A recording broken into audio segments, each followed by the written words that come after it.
जय हिंद फ्रेंड्स।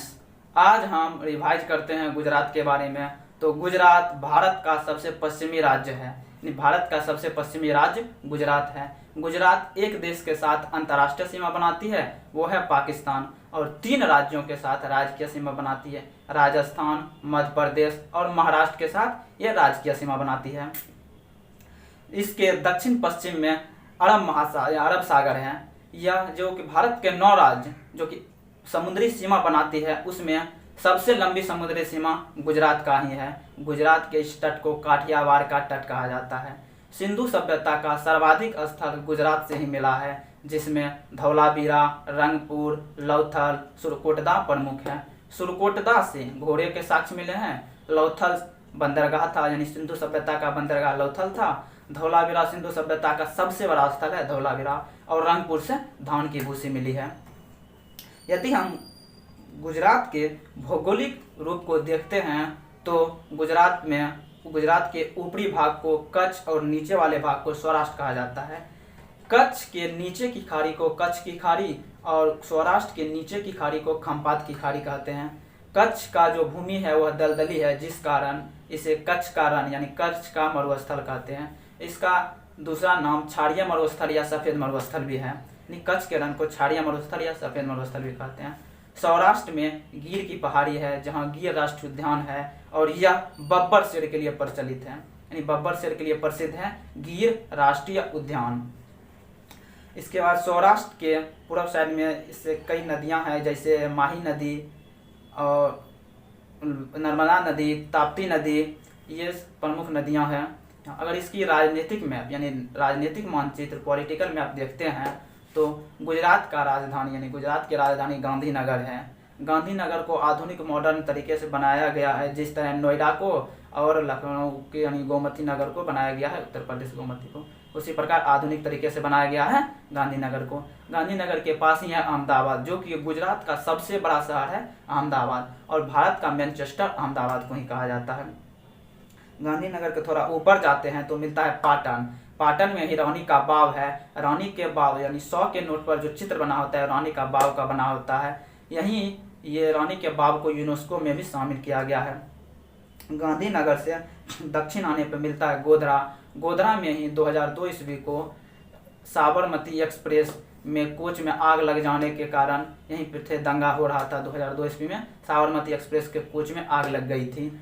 गोधरा से थोड़ा दक्षिण आने पे मिलती है बड़ोदरा, जहां यूसुफ पठान एवं इरफान पठान जो क्रिकेटर हैं उसका जन्म हुआ था बड़ोदरा में। बड़ोदरा से दक्षिण आते हैं तो मिलता है भरोच। भरोच में ही नर्मदा नदी का जो मुहाना है वो भरोच में है, और भरोच के ही पास है नर्मदा जिला, जहां विश्व की सबसे बड़ी मूर्ति स्टैचू ऑफ यूनिटी जो कि सरदार वल्लभ भाई पटेल की मूर्ति है, वो नर्मदा जिला में ही नर्मदा नदी के मुहाना पे बनाया गया है। तो उससे जब और दक्षिण आते हैं तो मिलता है सूरत। सूरत में कटिंग हीरा कटिंग सबसे अधिक सूरत में होता है, और कपड़ा उद्योग के लिए बहुत अधिक सूरत प्रसिद्ध है। और सूरत से थोड़ा पूरब जाते हैं तो मिलता है बारडोली। तो बारडोली की महिलाओं ने ही सरदार वल्लभ भाई पटेल को सरदार की उपाधि बारडोली की महिलाओं ने ही दी थी। तो सब गुजरात का जो सबसे पश्चिमी भाग है, जो भारत का सबसे भी पश्चिमी भाग है, जिसे सरक्रिक कहा जाता है, यह पाकिस्तान के साथ विवादित रहता है। पाकिस्तान बोलता है सरक्रिक मेरा है, जो कि भारत का है। वर्तमान में सरक्रिक भारत का है। ये सरक्रिक पड़ता है भुज जिला में। भुज सबसे अधिक भूकंप बहुत ज़्यादा भुज में आता है। यहाँ 2001 ईस्वी को यानी 26 जनवरी यानी गणतंत्र दिवस के दिन 2001 ईस्वी को यहाँ काफ़ी तीव्रता के भूकंप आए थे, वो भी सुबह सुबह, जिसमें 20,000 से अधिक लोगों की मृत्यु हो गई। भुज यहाँ गुजरात के सबसे बड़ा बंदरगाह जो है वो है कांडला बंदरगाह। कांडला बंदरगाह पूरे भारत का सबसे बिजी बंदरगाह है कांडला बंदरगाह। कांडला बंदरगाह के थोड़ा दक्षिण आते हैं तो मिलता है जामनगर। जामनगर एक औद्योगिक क्षेत्र है, और यहाँ तेल शोधक कारखाना है जामनगर में। जामनगर के पूरब में है द्वारका, जो कि कृष्ण भगवान के लिए प्रसिद्ध है। द्वारका में शंकराचार्य यानी हिंदू धर्म के जो गुरु हैं शंकराचार्य, उसने 4 पीठ लगाया था, जिसमें कि पश्चिमी पीठ द्वारका में है, जिसे शारदा पीठ कहते हैं। शंकराचार्य ने जो 4 पीठ लगाए थे उसमें पूर्वी पीठ पुरी में है, जिसे गोवर्धन पीठ कहते थे उड़ीसा, और पश्चिमी पीठ द्वारका में है, जिसे शारदा पीठ कहते हैं यानी गुजरात में। उत्तरी पीठ को ज्योतिष पीठ कहते हैं जो चमोली जिला में है उत्तराखंड, एवं दक्षिणी पीठ को श्रृंगेरी पीठ कहते हैं जो कर्नाटक में है। तो इस प्रकार जब हम द्वारका से थोड़ा दक्षिण आते हैं तो मिलता है पोरबंदर। पोरबंदर में ही महात्मा गांधी का जन्म हुआ था पोरबंदर।